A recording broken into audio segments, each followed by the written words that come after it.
মুহাম্মদ রাসূলুল্লাহ সাল্লাল্লাহু আলাইহি ওয়াসাল্লাম আরেকটু সামনের দিকে যায়, জাহান্নামীদের শাস্তি চলতেছে। দেখে একটা রক্তের নদী আছে। কি আছে? সবাই কয় না, রক্তের নদী। এই নদীটার মধ্যস্থলে একজন ব্যক্তি, সে সাঁতরাইয়া কিনারার দিকে আসে। আস্তে আস্তে ওই মানুষটা একদম হাঁপাইয়া যায়। এই মানুষটা একদম হাঁপাইয়া যায়, শরীরটা একদম ক্লান্ত হয়ে যায়।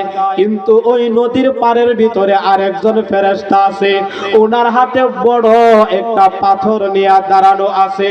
ও আমার ভাই, যখন এই কিনারার কাছে আইসা পড়ে, তখন তার মাথার মধ্যে বড় পাথরটা দিয়া যখন আঘাত করে, তার মাথাটা ছিন্ন বিচ্ছিন্ন হইয়া আবার নদীর মধ্যস্থলে, রক্তের নদীর মধ্যস্থলে পড়িয়া যায়। এই অবস্থা একটার পর একটা হইতেই থাকে। আবার এরকম ভাবে আসে, আবার আঘাত করে, আবার মধ্যস্থলে চলিয়া যায়। আল্লাহর হাবিব প্রশ্ন করেন, জিবরাইল,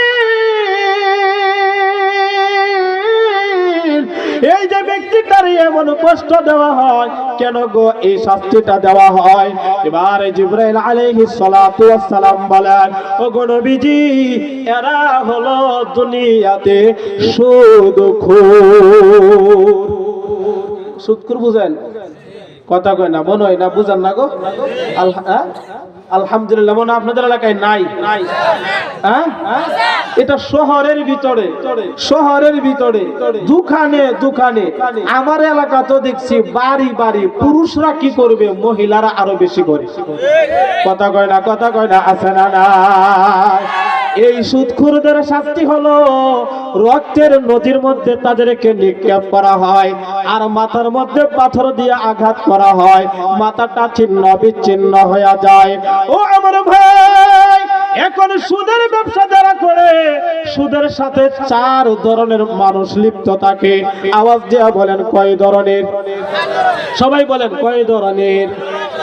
আকিলার রিবা ওয়া মুকিলাহু ওয়া কাতিবাহু ওয়া শাহিদাইহি ওয়া ক্বালাহুম সাওয়া। আল্লাহর হাবিব বলেন, এক নম্বর হলো যিনি সুদ দেয়, সুদের টাকা যিনি দেয়। 2 নম্বর হলো যিনি সুদ খায়। 3 নম্বর হলো এর জন্য লেখক আছে না নাই? কথা কয় না। এই যে দুইজনের মধ্যে যে টাকাটা আদান প্রদান করে, আরেকজনের 200, 500, 100, এক এক এলাকায় এক এক ধরনের 500 টাকা দিলে সুন্দরভাবে চুক্তিনামাটা লেখা দেয়। বুঝেন না মনে হয়? আছে না নাই? ওয়া কাতিবাহু, আল্লাহ রাসূল বলেন যারা কাতিব, লেখক, ওয়া শাহিদাই,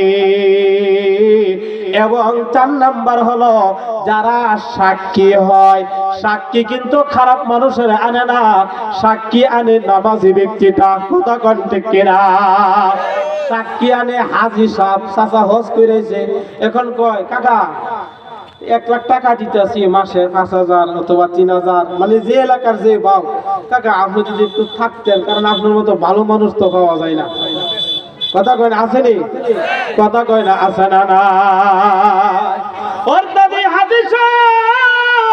নামাজি ব্যক্তি বলেন, হাজী সাহেব বলেন, যত ভালো মানুষই বলেন না কেন, এই সুদের সাক্ষীটা হইয়া যায়।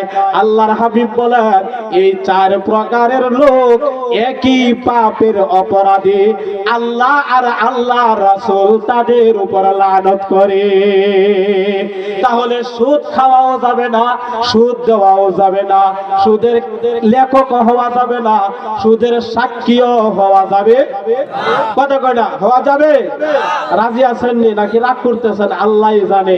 নারে তাকবীর, নারায়ে তাকবীর।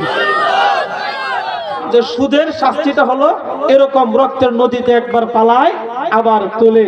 আল্লাহ তাআলা আমাকে এবং আপনাদেরকে জান্নাতে যাওয়া, জাহান্নাম থেকে বাঁচা, যে অপরাধগুলির কথা বললাম ওইগুলি থেকে যেন আমরা বাঁচতে পারি ইনশাআল্লাহ। রাজি আছেন ইনশাআল্লাহ? কে কে রাজি আছেন? রাজি আছেন? নারে তাকবীর। আল্লাহ বলনেওয়ালা শুননেওয়ালা আমাদের সবাইকে আমল করার তৌফিক দান করুন। সবাই বলেন আমিন। যারা এখনো অপেক্ষা করতেছেন যে হুজুর কখন আসবে, হুজুর তো আইসে পড়ছে, আর দেরি না করে অতি দ্রুত ইনশাআল্লাহ আপনারা প্যান্ডেলের ভিতরে চলে আসুন। আসসালামু আলাইকুম ওয়া রাহমাতুল্লাহি ওয়া বারাকাতুহু।